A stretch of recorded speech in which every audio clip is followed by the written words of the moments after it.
जय जय शंकर हर हर शंकरा जय जय शंकर हर हर शंकरा जय जय शंकर हर हर शंकरा जय जय शंकर। பெரியவா சச்சரித்தம் அத்தியாயம் 43. மகானின் அருட்பார்வை. மகா பெரியவர் காலையில் எழுந்தவுடன் பசுவை தரிசிப்பது வழக்கம்.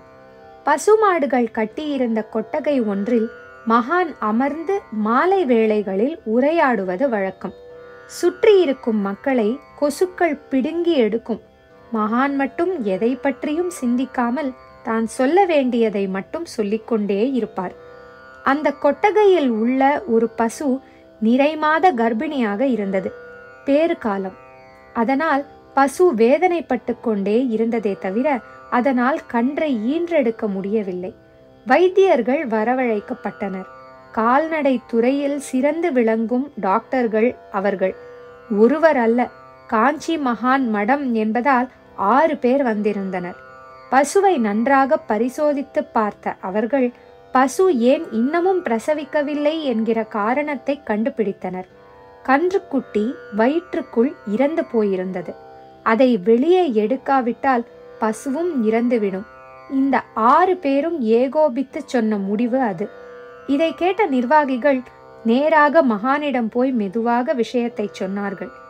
தன் இருக்கையை விட்டு எழுந்த அவர் நேராக பசு இருந்த கொட்டகைக்கு வந்தார். பசுவின் எதிரே அமர்ந்தார். அவரது பார்வை வேறு பக்கம் திரும்பவே இல்லை. கன்று வயிற்றுக்குள் இறந்து போயிற்று என்று ஏகோபித்த முடிவாக சொன்ன டாக்டர்கள் ஒரு பக்கமா நின்று மகானையும் பசுவையும் மாறி மாறி பார்த்து கொண்டே இருந்தார்கள். இப்படியும் அப்படியுமாக நிலை கொள்ளாமல் தடுமாறிக் கொண்டிருந்த பசு ஓர் இடத்தில் நின்றது. சற்று நேரத்தில் அதன் வயிற்றில் இருந்த கன்றுக்குட்டி வெளியே வந்தது. துள்ளியபடி நின்றது. இறந்து போனது என்று டாக்டர்கள் சொன்ன அதே கன்றுதான் உயிரோடு வெளியே வந்தது. 6 டாக்டர்களுக்கும் இது விந்தையான நிகழ்ச்சிதான். அவர்களும் அப்போதுதான் மகானின் அருட்பார்வை எப்படிப்பட்டது என்கிற பேருண்மையை தெரிந்து கொண்டனர். பசுமாட்டை தடவி கொடுத்த பின் மகான் உள்ளே போனார். ஜெய ஜெயசங்கர ஹரஹர சங்கர.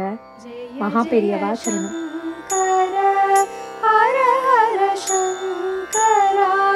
जय जय शंकर हर हर शंकरा जय जय शंकर।